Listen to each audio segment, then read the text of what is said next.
हटा भाई गेवरो लगला धरता मोबाइल धराओ। मोबाइल का करबो गाड़ी चलाओ तो अरे साला के धरा ना तेही जान का कराओ मैं लड़ाई जाना तो मर जाए। ठीक तो हो जाई। हेलो प्रणाम सर। प्रणाम प्रणाम। कने के को घामाल तो टैरवा उड़ गुल बा। क्या ए मर्दे टर्च कहाँ उड़ल बा? ठीक है तो चलती बात तो सही है। सूट चपरो पैसा ना दी ना ना गाड़ी आगुल है एगो आगे पहले पैसा छोड़ दी ना का 2 घंटा के बाद। अरे बड़ी गर्मी बा फोन तो काट देला। ठीक तो कहले हम कल जानी फोन कर। अरे बही छिनार कुछ उपाय बताओ कि पैसा देबो। अच्छा पैसा का करबो लाड़ के उपाय बताई बताओ नहीं का करबो।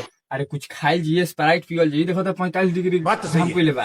लाड़ी डिग्री घाम पहले बा हम स्प्राइट ना पीना दारू पिएबो तो कह उपाय लगाई। हाथ साथ दारू में जिंदगी बीती हम जान गेली।